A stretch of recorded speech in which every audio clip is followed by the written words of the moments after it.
Hello friends, कैसे हैं? आशा करता हूँ बहुत अच्छे होंगे। और आज हम लोग करने वाले हैं आरआरबी टेक्नीशियन एग्ज़ाम, जो आप लोगों का जो है 9 मार्च यानी कि कल जो पेपर होने वाला है उसका बिल्कुल आप सटीक और सही उत्तर अभी देख लो। क्योंकि देखिए, जो आप लोगों का 9 मार्च का पेपर आने वाला है, बिल्कुल ही आप इस क्लास को देख कर जाओगे तो एग्ज़ाम हॉल में 100% प्रश्न मिलने वाले हैं, ठीक है? क्योंकि जिस तरीके से आप लोगों को मैंने पहले भी बताया था कि 6 मार्च का जो आप लोग का आरआरबी टेक्नीशियन का एग्ज़ाम हुआ था, और उसमें मैंने पहले जो है क्लास कराए थे उसके पहले, और बताया था कि ये प्रश्न आपके लिए बहुत महत्वपूर्ण है, तो सीधे वहाँ से प्रश्न आपके एग्ज़ाम हॉल में पूछ लिया था। तो आज भी आपको एग्ज़ाम हॉल से पहले ही मैं जो है यहाँ पे गेस किया हुआ प्रश्न करा रहा हूँ, जहाँ से आपको 100% जो है आरआरबी टेक्नीशियन में आने वाले प्रश्न हैं। तो कहीं न कहीं अगर आपको एक सीट पक्का करना है तो इस क्लास को अंत तक देखना, क्योंकि हर एक सब्जेक्ट के हर एक जो है प्रश्न को कराऊँगा। वो मैथ हो गया आपका, या रीज़निंग हो गया, या आपका साइंस हो गया, या जीके होगा। तो हर एक प्रश्न आपको जो एग्ज़ाम हॉल में आने वाले हैं वो इस जो है क्लास में देखने वाले हैं। तो आप लोगों से रिक्वेस्ट करेंगे कि इस क्लास को लास्ट तक देखना, क्योंकि हर एक प्रश्न आपके लिए बहुत ज़्यादा महत्वपूर्ण है 9 मार्च के दिन, जो भी मेरे दोस्त एग्ज़ाम हॉल में जा रहे हैं। तो चलिएगा, फटाफट से इस क्लास को स्टार्ट करते हैं, ज़्यादा समय नहीं लेंगे आप लोगों को। फटाफट से आप लोगों से रिक्वेस्ट रहेगा कि जिन्होंने भी मेरे क्लास को लाइक नहीं किया है तो लाइक कर देंगे, और चैनल को सब्सक्राइब नहीं किए हैं तो चैनल को सब्सक्राइब करके रखिए। क्योंकि जो आप लोगों के क्लास है, जो आपके एग्ज़ाम हॉल से पहले जो क्लासेज आपको दे रहा हूँ, वो बिल्कुल रामबाण सिद्ध होगा जब आप एग्ज़ाम हॉल में बैठोगे। तो बिल्कुल आप हर एक क्लास को देख लो एग्ज़ाम हॉल में जाने से पहले। चलिएगा, पहला प्रश्न आपके सामने है साइंस का।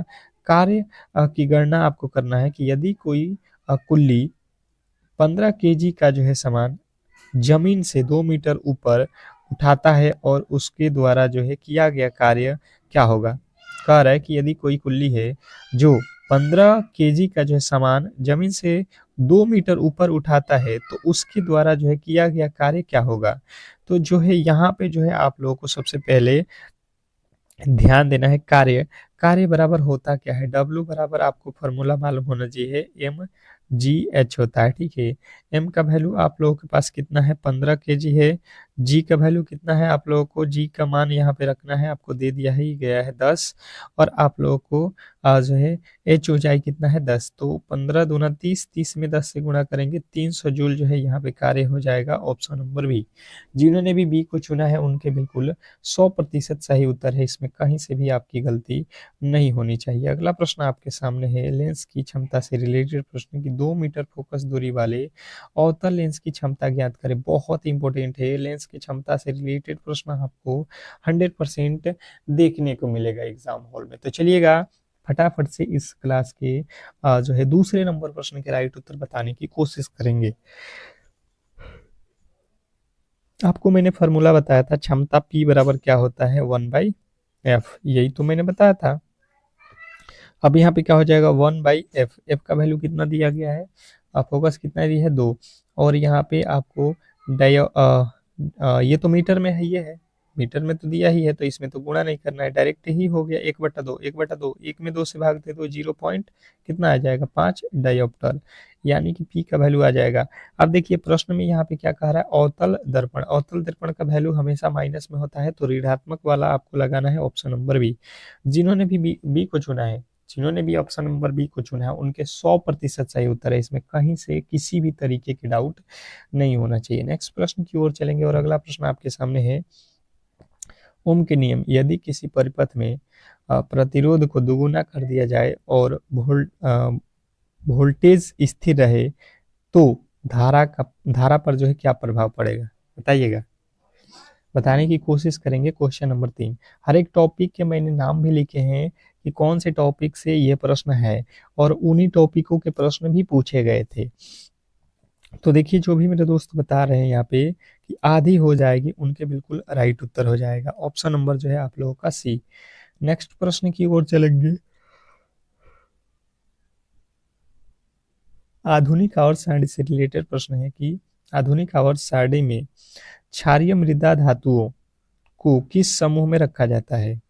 पूछा गया है कि जो है आधुनिक आवर्त सारणी में अ, क्षारीय मृदा धातु को किस समूह में रखा जाता है? Question number 4। तो चौथे नंबर प्रश्न का राइट उत्तर हो जाएगा समूह 2 में रखा जाता है। ऑप्शन नंबर बी जो है आप लोगों का बिल्कुल राइट उत्तर है। नेक्स्ट प्रश्न की ओर चलेंगे और अगला प्रश्न आपके सामने है। कह रहा है यहाँ पे कि जो है प्लास्टर ऑफ पेरिस का सही रासायनिक सूत्र क्या है? प्लास्टर ऑफ पेरिस का रासायनिक सूत्र बताना है। बताइएगा कि प्लास्टर ऑफ पेरिस का रासायनिक सूत्र क्या होता है? बहुत इंपॉर्टेंट है ये फॉर्मूला, आपको याद होना चाहिए। CSO4 half H2O, CSO4 half H2O। Option number B जो है आपका बिल्कुल राइट उत्तर है। नेक्स्ट प्रश्न आपके सामने है कि जो है शुद्ध जल का पीएच मान क्या होता है? शुद्ध जल का पीएच मान क्या होता है? और यह प्राकृतिक का बात कर रहा है, ठीक है। तो शुद्ध जल का पीएच मान हमेशा आपको याद रखना है, उदासीन होता है, 7 होता है। Option number B. नेक्स्ट प्रश्न की ओर चलेंगे और अगला प्रश्न आपके सामने है। कह रहा है यहाँ पे कि जो है कोशिका का आत्मघाती थैली किसे कहा जाता है? कोशिका का आत्मघाती थैली किसे कहा जाता है? Question number 7। बहुत इंपॉर्टेंट प्रश्न है। क्वेश्चन नंबर 7 आपको बताना है यहाँ पे कि क्वेश्चन नंबर 7वें का जो है राइट उत्तर क्या होने वाला है।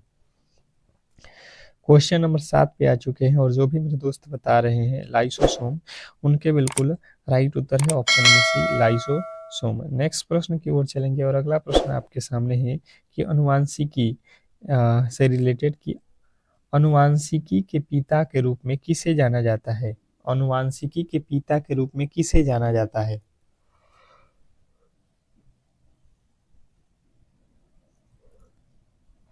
तो जिन्होंने बताया है ग्रेगर मेंडल, बिल्कुल राइट उत्तर है option number B, Gregor Mendel को।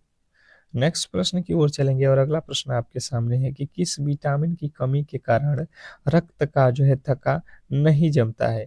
किस विटामिन की कमी के कारण रक्त का थक्का नहीं जमता है? Question number 9। बहुत इंपॉर्टेंट है और बहुत बार आपके एग्जाम हॉल में ये पूछा गया प्रश्न है, तो बताने की कोशिश करेंगे। क्वेश्चन नंबर आपके सामने 9। 9वें नंबर प्रश्न के जो राइट उत्तर हैं, जिन्होंने बताया है विटामिन के, उनके बिल्कुल राइट उत्तर है। नेक्स्ट प्रश्न की ओर चलेंगे और अगला प्रश्न आपके सामने है कि जो है संवेग का जो है मात्रक क्या होता है? स्टार लगा लो। और एक बात बता दूं कि 8 PM पे एक रामबाण क्लास आपको आज ही मिलेगा, जो कि कल जिनका भी पेपर है वो किसी भी एंगल से इस क्लास को मिस मत करना, देखकर ही जाना एग्जाम हॉल में। 100% प्रश्न यहाँ से फंसेगा। शाम के 8 PM पे आपके लिए महा मैराथन क्लास लगेगा, तो उस क्लास को जरूर ही देखिएगा, जो भी मेरे दोस्त टेक्नीशियन के एग्जाम देने जा रहे हैं, ठीक है। तो देखिए संवेग का जो है एसआई मात्रक आपको याद रखना है कि जो है संवेग का एसआई मात्रक होता है केजी मीटर प्रति सेकेंड। ऑप्शन नंबर जो है आप लोगों का ए। अगला प्रश्न आपके सामने है कि यदि किसी वस्तु का द्रव्यमान पृथ्वी पर 60 kg हो तो चंद्रमा पर उसका भार क्या होगा? मैंने पहले भी बताया हुआ है कि जो पृथ्वी पर भार होता है उसका जो है चंद्रमा पर भार पर क्या असर पड़ता है, ये मैंने आपको बेहतर तरीके से बताया है कि कोई भी व्यक्ति पृथ्वी पर जितना भी केजी का है उसका 1/6 हिस्सा जाएगा चंद्रमा पर तो हो जाएगा। यानी कि अगर कोई व्यक्ति 60 kg का है तो चंद्रमा पर जाएगा तो 1/6 उसका हिस्सा निकालोगे, यानी कि 10 × 6 = 60, यानी 10 का हो जाएगा। ऑप्शन नंबर जो है डी आप लोगों को बिल्कुल राइट उत्तर बताना है। नेक्स्ट प्रश्न की ओर चलेंगे और 1 मिनट यहाँ पे देखिए न्यूटन में दिया गया भाई साहब,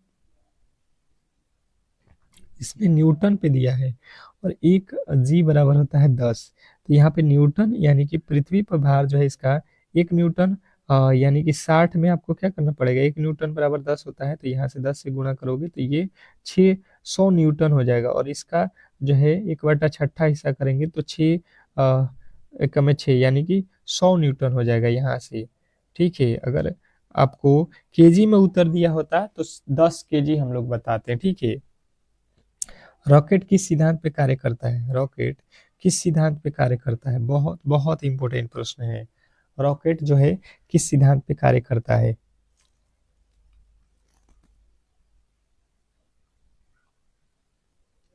तो आपको याद रखना है संवेग संरक्षण के सिद्धांत, ऑप्शन नंबर सी। नेक्स्ट प्रश्न आपके सामने है, उत्तल दर्पण का उपयोग मुख्य रूप से कहाँ किया जाता है? उत्तल दर्पण का उपयोग मुख्य रूप से कहाँ किया जाता है? Question number 13।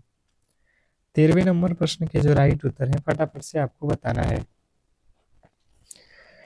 उत्तल दर्पण का उपयोग कहाँ होता है? तो जो भी मेरे दोस्त यहाँ पे बता रहे हैं कि जो है वाहनों के रियर व्यू में मिरर में, तो बिल्कुल राइट उत्तर है।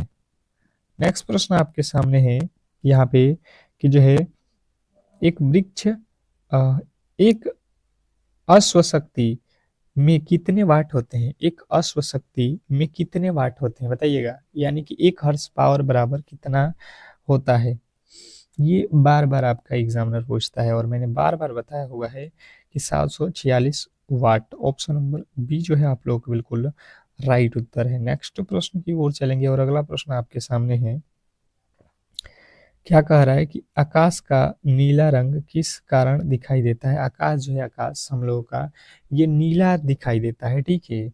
आप देखते हो तो ये किसके कारण है बताने की कोशिश करेंगे। तो आकाश का नीला जो दिखाई देता है इसका मेन कारण है प्रकीर्णन।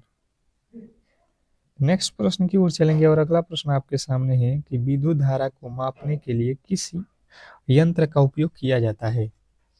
विद्युत धारा को मापने के लिए किस यंत्र का उपयोग किया जाता है? Question number 16। विद्युत धारा को किस यंत्र के उपयोग से मापा जाता है? तो आप लोगों को याद रखना है ये मापा जाता है ए मीटर से। ऑप्शन नंबर और बी जो है आप लोगों को बिल्कुल राइट उत्तर है। नेक्स्ट प्रश्न की ओर चलेंगे और अगला प्रश्न आपके सामने है कि लोहे पर जंग लगना कौन सा परिवर्तन है? लोहे पे जंग लगना कौन सा परिवर्तन है? क्वेश्चन नंबर आपके सामने 17। लोहे पर जंग लगना बहुत इंपॉर्टेंट। लोहे पे जंग लगना अगर बात किया जाए आप लोगों के सामने 17वें नंबर प्रश्न के राइट उत्तर, तो जिन्होंने बताया है रासायनिक परिवर्तन उनके बिल्कुल राइट उत्तर है ऑप्शन नंबर बी। नेक्स्ट प्रश्न की ओर चलेंगे और अगला प्रश्न आपके सामने है कि आधुनिक आवर्त सारणी में हैलोजन को किस समूह में रखा गया है? आधुनिक आवर्त सारणी में हैलोजन को किस समूह में रखा गया है? हैलोजन पूछा गया है, ठीक है, आपको ध्यान देना है। तो हैलोजन जो है ये समूह 17 के तत्व हैं। ऑप्शन नंबर जो है आप लोगों के सी। इसमें कौन से आता है? क्लोरीन, फ्लोरीन, ब्रोमीन, आयोडीन, ये चारों ही क्या है? हाइड्रोजन समूह के तत्व हैं। ये भी आप लोगों को याद रखना है। पूछ देगा क्लोरीन किस समूह का तत्व है, तो समूह 17 का है। इसको हाइड्रोजन समूह भी कहा जाता है, हाइड्रोजन के वर्ग के हैं। अगला प्रश्न है, सिरके में कौन सा अम्ल पाया जाता है? सिरके में कौन सा अम्ल पाया जाता है बताएंगे? सिरके में कौन सा अम्ल पाया जाता है? तो आपको बताना है एसिटिक अम्ल। ऑप्शन नंबर सी जो है आपका बिल्कुल राइट उत्तर है। अगला प्रश्न है, चींटी के डंक में कौन सा अम्ल पाया जाता है? चींटी के डंक में कौन सा अम्ल पाया जाता है? बहुत इंपॉर्टेंट है आपके एग्जाम के लिए। चींटी के डंक में कौन सा अम्ल पाया जाता है? तो जिन्होंने बताया है फार्मिक अम्ल उनका बिल्कुल राइट उत्तर है ऑप्शन नंबर सी, फार्मिक अम्ल। नेक्स्ट प्रश्न की ओर चलेंगे और अगला प्रश्न आपके सामने है, अधातु को कमरे के ताप पर द्रव अवस्था में रहती है। अधातु जो कमरे के ताप पर द्रव अवस्था में रहती है वह जो है आप लोगों को बताना है। मैंने आप लोगों को बताया है कि जो है ब्रोमीन एक अधातु है जो कि कमरे के ताप पे द्रव अवस्था में रहती है, ठीक है। अगर धातु पूछेगा तो पारा लगाना है। हमसे जो पूछा गया है अधातु, तो हमें ऑप्शन नंबर बी के साथ जाना है, गलती नहीं करना है। अगला प्रश्न आपके सामने है, बायोगैस का जो है मुख्य घटक क्या है? बायोगैस का मुख्य घटक क्या है? Question number 22। 22वें नंबर प्रश्न के जो राइट उत्तर है फटाफट से आप लोग बताएंगे। बायोगैस का मुख्य घटक क्या है? क्वेश्चन आपके सामने 22। 22वें नंबर प्रश्न के जो राइट उत्तर है, जिन्होंने बताया मीथेन, उनके बिल्कुल राइट उत्तर है ऑप्शन नंबर सी। नेक्स्ट प्रश्न की ओर चलेंगे और अगला प्रश्न आपके सामने है, पेंसिल की लीड बनाने में किसका उपयोग होता है? पेंसिल की लीड बनाने में किसका उपयोग होता है? Question number 23। 23वें नंबर प्रश्न के राइट उत्तर बताएंगे। पेंसिल की लीड बनाने में किसका उपयोग होता है? Question number 23। 23वें नंबर प्रश्न का राइट उत्तर हो जाएगा ग्रेफाइट। ऑप्शन नंबर बी जो है आपका बिल्कुल राइट उत्तर है। नेक्स्ट प्रश्न की ओर चलेंगे और अगला प्रश्न आपके सामने है कि मानव रक्त का जो है पीएच मान कितना होता है? मानव यानी मनुष्य के शरीर का मनुष्य के शरीर में जो खून होता है, रक्त होता है, उसका पीएच मान कितना होता है? तो 7.4 जो है हम लोगों को याद रखना है, ऑप्शन नंबर बी। पूछेगा कि ये क्षारीय है कि अम्लीय है, तो आपको बताना है कि ये क्षारीय है। क्या है? क्षारीय। क्यों? क्योंकि इसका पीएच मान 7 से अधिक है। अगला प्रश्न आपके सामने है कि इंसुलिन की कमी से कौन सा रोग होता है? इंसुलिन की कमी से कौन सा रोग होता है, बताने की कोशिश करेंगे। तो इंसुलिन की कमी से मधुमेह रोग होता है। नेक्स्ट प्रश्न आपके सामने है कि पत्तियों का हरा रंग किसके कारण होता है? पत्तियों का रंग जो है हरा है, ये किसके कारण से है? सभी लोग बताएंगे कि पत्तियों का जो रंग होता है, आप देखते हो पेड़ के जो पत्ते होते हैं वो हरे होते हैं। क्यों होते हैं? तो आपके राइट उत्तर हो जाएगा क्लोरोफिल के कारण। ऑप्शन नंबर बी जो है आपके बिल्कुल राइट उत्तर है। नेक्स्ट प्रश्न आपके सामने है कि सर्वहारी रक्त समूह कौन सा है? सर्वहारी रक्त समूह कौन सा है? Question number 27। 27वें नंबर प्रश्न पे आ चुके हैं। फटाफट से आपको बताना है क्वेश्चन नंबर 27 के जो है राइट उत्तर क्या होने वाले हैं। तो जिन्होंने बताया सर्वहारी, तो ए बी प्लस जो है आपके बिल्कुल राइट उत्तर है, ऑप्शन नंबर सी सर्वहारी, सर्वग्राही सॉरी। अगला प्रश्न आपके सामने है मास्टर ग्रंथि किसे कहा जाता है? मास्टर ग्रंथि किसे कहा जाता है? मास्टर ग्रंथि किसे कहा जाता है? Question number 28। 28वें नंबर प्रश्न का राइट उत्तर हो जाएगा पीयूष ग्रंथि को मास्टर ग्रंथि कहा जाता है, ऑप्शन नंबर बी। नेक्स्ट प्रश्न की ओर चलेंगे और अगला प्रश्न है कि स्कर्विक रोग किस विटामिन की कमी से होता है? स्कर्विक रोग किस विटामिन की कमी से होता है? Question number 29। 29वें नंबर प्रश्न के जो राइट उत्तर है, फटाफट से आपको बताना है कि क्वेश्चन नंबर 29 का राइट उत्तर क्या होने वाला है। तो जो भी मेरे दोस्त बता रहे हैं विटामिन सी की कमी से, उनका बिल्कुल राइट उत्तर है। अगला प्रश्न आपके सामने है यहाँ पे कि जो है कोशिका की खोज किसने की थी? कोशिका की खोज किसने की थी? कोशिका की खोज किसने की थी? बार बार आपके एग्जाम हॉल में पूछा गया प्रश्न है कि कोशिका की खोज किसने की थी? तो Robert Hooke. Robert Hooke option number B. कब किया था? तो 1665। ये भी आपको याद रखना है, पूछ देगा कब किए थे। तो 1665 ईस्वी में। ऑप्शन आपको बी जो है याद रखना है, ऑप्शन नंबर बी। नेक्स्ट प्रश्न की ओर चलेंगे और अगला प्रश्न आपके सामने है गणित। गणित के प्रश्न आ चुके हैं। एक बार सभी लोग जो है इस क्लास को लाइक कर दो। जो भी मेरे दोस्त देख रहे हो, इस क्लास को कम से कम यार लाइक कर लो, चैनल को सब्सक्राइब कर लो, क्योंकि शाम में 8 पीएम पे आपके लिए हम ला रहे हैं महा मैराथन रामबाण प्रश्न 9 मार्च के लिए। बिल्कुल 100% प्रश्न आपको वहां से देखने को मिलेगा, तो आप उस क्लास को जरूर ही देखिएगा एग्जाम हॉल में जाने से पहले।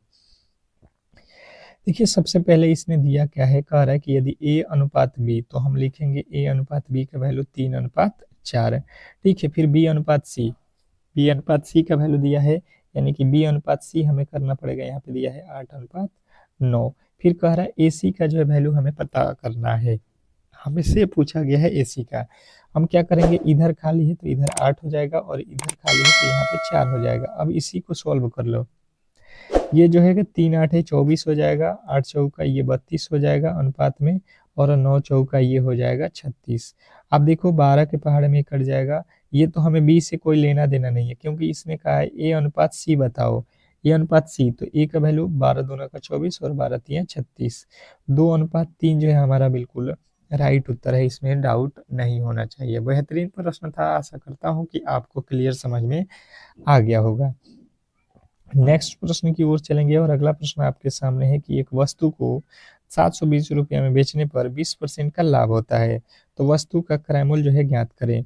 वस्तु का जो है यहाँ पे क्रय मूल्य पूछा गया, बताइएगा। 10 सेकंड का समय है, बहुत इजी प्रश्न है और बिल्कुल मैथ में जो है आप लोगों को मॉडरेट लेवल के ही प्रश्न दिए जा रहे हैं। एक आध दो प्रश्न आपके लिए हार्ड भी हैं, पर आपको ध्यान देना है कि सबसे पहले आप उन्हीं प्रश्नों को करो जो आपको आ रहा है एग्जाम हॉल में, ठीक है। क्योंकि समय मेन जो है मैथ और रीजनिंग समय लेता है, ठीक है। तो हम शॉर्ट फॉर्म में बनाएंगे और जो हार्ड क्वेश्चन है या थोड़ा सा मॉडरेट है, जो आपको डाउट है, तो उसको अंत में सॉल्व करेंगे। देखिए ऐसे भी प्रश्न हैं जो आप देखते बना लोगे, जैसे 720 रुपया का कोई हमने सामान बेचा हुआ है, हमें 20% का लाभ हुआ है, यानी कि जो है हमें 100 रुपया ही उस पे खरीद था और 120 रुपये में हमने उसको बेच दिया, यानी कि 100 वाला वैल्यू निकालना था, इसलिए हमने रखा 100 ऊपर।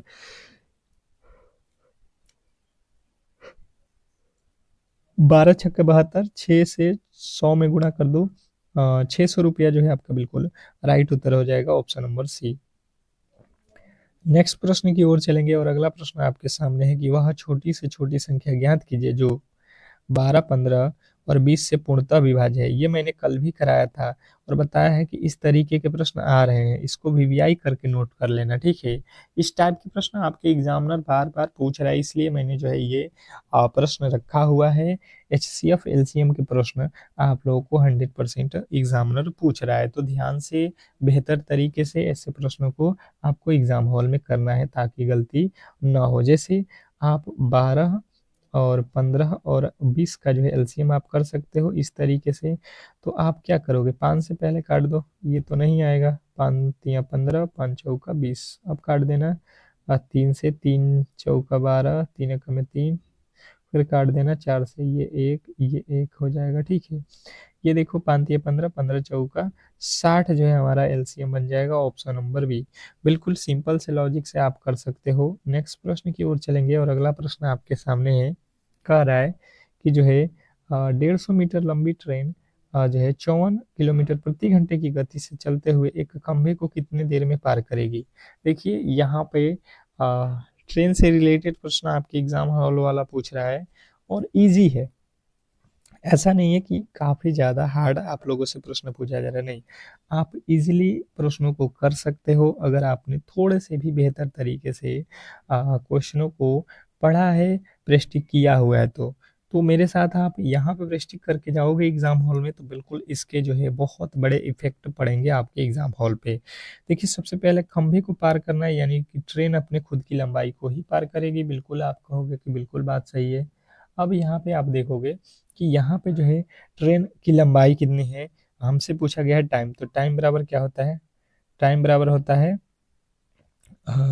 समय बराबर होता है दूरी गुणे चाल, चाल गुणे क्या होता है, समय बराबर क्या होता है, दूरी बटा चाल, डिस्टेंस अपॉन स्पीड। तो यहाँ से हम क्या करेंगे, दूरी कितना है 150 मीटर, स्पीड कितना है, देखिए ये मीटर में है, ये किस में है किलोमीटर में है, तो यहाँ पे हो जाएगा 54 किलोमीटर। तो इसको हमें क्या करना पड़ेगा, चेंज करना पड़ेगा, तो 5/18 से गुणा कर दो, 18 तिया 54, यानी कि हो जाएगा 150 और बटा 3×5 = 15। यहाँ से काटेंगे 5×10 = 50, यानी 10 सेकेंड का जो है समय लगेगा पूरा का पूरा उस खंभे को पार करने में। मुझे लगता है आसानी से आप कर लोगे, केवल और केवल आपको फॉर्मूला याद होना चाहिए कि टाइम बराबर होता है डिस्टेंस अपॉन जो है स्पीड। अगला प्रश्न आपके सामने है कि x + 1/x = 5, तो x² + 1/x² का मान ज्ञात करो।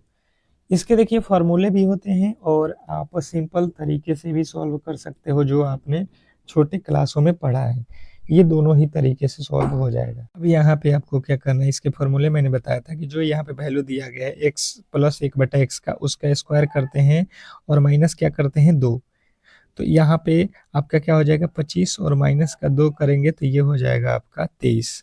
ऑप्शन नंबर जो है आपका सी जो है बिल्कुल राइट उत्तर है। नेक्स्ट प्रश्न की ओर चलेंगे और अगला प्रश्न आपके सामने है, किसी वृत्त की त्रिज्या 7 सेमी, तो उसका जो है क्षेत्रफल क्या होगा। किसी भी वृत्त की त्रिज्या जो है दिया गया है तो उसका जो है क्षेत्रफल, तो क्षेत्रमिति के प्रश्नों को बनाने के लिए आपको फॉर्मूले याद होना चाहिए कि वृत्त का क्षेत्रफल क्या होता है πr², पाई का वैल्यू 22/7 गुणे आर का वैल्यू कितना है 7×7, ये 7 से 7 काट दो, ये 7 दूना 14 के 4, 7 दूना 14 1 15, 154 जो है आपके बिल्कुल राइट उत्तर है। नेक्स्ट प्रश्न की ओर चलेंगे और अगला प्रश्न है कि 5,000 पर 10% वार्षिक ब्याज के दर से 2 वर्षों का जो है चक्रवृद्धि ब्याज ज्ञात करें। 2 वर्षों का चक्रवृद्धि ब्याज बताना। देखिए चक्रवृद्धि ब्याज आप 2 तरीके से निकाल सकते हो, फॉर्मूले से भी और इसके फ्रैक्शन वैल्यू से भी बना सकते हो। ईजी जो भी लगे आप उसी मेथड से जाना, जैसे 2 वर्षों का है 10 का फ्रैक्शन निकालोगे 1/10 होता है, यानी कि आप ये कहोगे कि जो है 10 रुपया है, ये अगले साल इस पे ₹1 का ब्याज लग जाएगा, यानी कि 11, यानी ₹10 है, ये अगले साल 11 हो जाएगा। यहाँ से गुणा कर लो 10 दहा के 100 और यहाँ से 121, मतलब हमारा जो है यहाँ पे ₹100 जो है 2 वर्षों के बाद, ये कितने वर्षों में हुआ है? 2 वर्षों में ₹121 हुआ है। मतलब अगर ₹100 रहता तो ये 121 हो जाएगा, यानी कि हमें जो है यहाँ पे ब्याज कितना देना पड़ रहा है? ₹21 का, तो 21% निकाल दो। 5,000 का कितना? 21%। यहाँ से गुणा कर दो, 2 जीरो से 2 जीरो, 21 पच्चीस 105 और 1 जीरो लगा दो। ₹1050 जो है आपके बिल्कुल राइट उत्तर है ऑप्शन नंबर बी। नेक्स्ट प्रश्न की ओर चलेंगे और अगला प्रश्न आपके सामने है 12.5% को जो है भिन्न के रूप में लिखें। 12.5% को भिन्न में लिखें, बताएंगे सभी लोग। क्वेश्चन नंबर 38 के राइट उत्तर क्या होने वाला है? Question number 38। क्लास को बिल्कुल लाइक और शेयर एक बार फटाफट से करिए, लाइक और शेयर कर दीजिए। अब देखिए यहाँ पे जो है क्या होने वाला है, क्या है? 12.5। तो देखिए सबसे पहले 12.5 परसेंटेज यहाँ पे दिया गया, इस परसेंटेज को हटाओगे तो बट्टा में 100 हो जाएगा। अब देखो फिर से यहाँ पे क्या हो जाएगा, ये पॉइंट हटा दिया मैंने, यहाँ पे पॉइंट हटा दिया, तो इसके बदले जो है पॉइंट के बाद इधर कितने अंक है? केवल 5 एक अंक है, तो यानी कि 0 लगाना पड़ेगा। 125 के पहाड़े में 1000 कितना मर्त में आता है? 8 मर्त में, यानी कि 1/8 जो है हमारा बिल्कुल राइट उत्तर ऑप्शन नंबर सी। नेक्स्ट प्रश्न आपके सामने है कि यदि क्लॉक को जो है ये लिखा जाता है तो वॉच को जो है क्या लिखा जाएगा? यदि क्लॉक को जो है लिखा गया है तो वॉच के वैल्यू जो है हम लोगों से पूछ लिया है। बताने की कोशिश करेंगे कि इस प्रश्न के जो राइट उत्तर है वो क्या होने वाले हैं। फटाफट से सभी लोग बताएंगे, फटाफट से सभी लोग बताने की कोशिश करेंगे कि इस प्रश्न का राइट उत्तर क्या होने वाला है। सभी लोग बताइए। तो देखिए यहाँ पे अगर जाएंगे आप लोग तो यहाँ पे क्या आपको दिया गया है, सी का कोड होता है 3, एल का कोड होता है 12, ओ का कोड होता है 15, सी का कोड होता है फिर 3 के का 11, यही तो लिखा गया। इसका same to same place value लिख दिया है। अब जो है अब भी सेम प्लेस वैल्यू कर दो। यहाँ पे डब्ल्यू का क्या हो जाता है? 23, ए का क्या होता है? 1 और टी का होता है 20। यहाँ से देख लो ये गलत और ये तो सभी में है।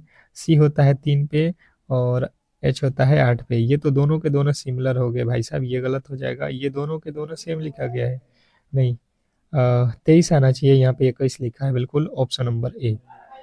नेक्स्ट प्रश्न की ओर चलेंगे। अगला प्रश्न है लुप्त संख्या ज्ञात कीजिए। लुप्त संख्या जो है आप लोगों को बताना है, अगला जो है संख्या बताना है। सबसे पहले आप देखोगे यहाँ पे क्या किया गया है, 2 से 3, यानी कि 2 3 6, 3 गुना, 6 से 12 2 गुना, 12 से 20, यहाँ पे तो गुना ही नहीं किया गया, मतलब ये लॉजिक बिल्कुल गलत हो जाएगा। अगला प्रश्न है यानी कि 2 से 6 यानी कि 4 जोड़ दिया, 6 से 12 यानी कि 6 जोड़ दिया, 6 से 20 यानी कि 8 जोड़ दिया, 20 से 30 यानी कि 10 जोड़ दिया। तो 10 के बाद आज देखो 4 से 6, 6 से 8, 8 से 10, 10 से आप 2 ठो बढ़ा दोगे 12, 12 जोड़ोगे तो कितना हो जाएगा? ये हो जाएगा 42। ऑप्शन नंबर बी जो है आपका बिल्कुल राइट उत्तर है। नेक्स्ट प्रश्न आपके सामने है कि न्यायालय का संबंध न्याय से है तो उसी प्रकार अस्पताल का संबंध किससे है?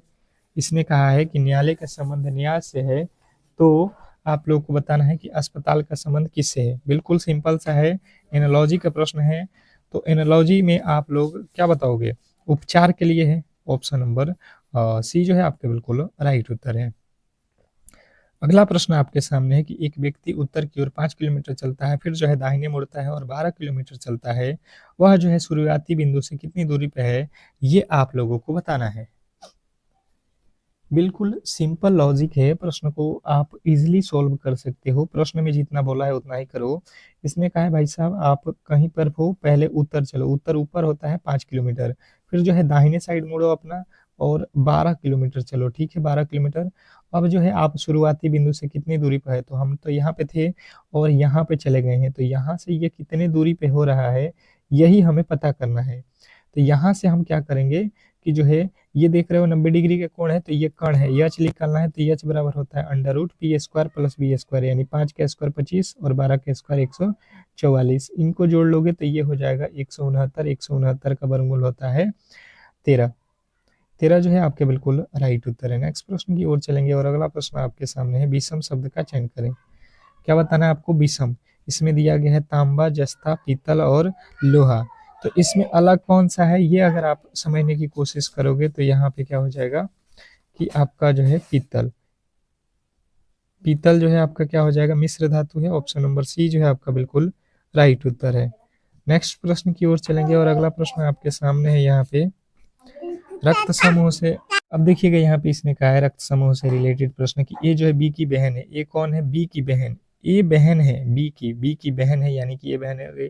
सी जो है बी की माँ है। सी कौन है, बी की माँ। इसकी माँ कौन है, सी, यानी कि इसकी भी माँ होगी। अब कह रहा है कि डी सी का पिता है। डी कौन है, सी का पिता। सी का पिता कौन है, डी। तो कह रहा है ए का डी से संबंध है, डी से ए का वैल्यू बताना है। तो देखिए ये इसकी कौन है, बेटी, और बेटी का ये कौन है, बेटी।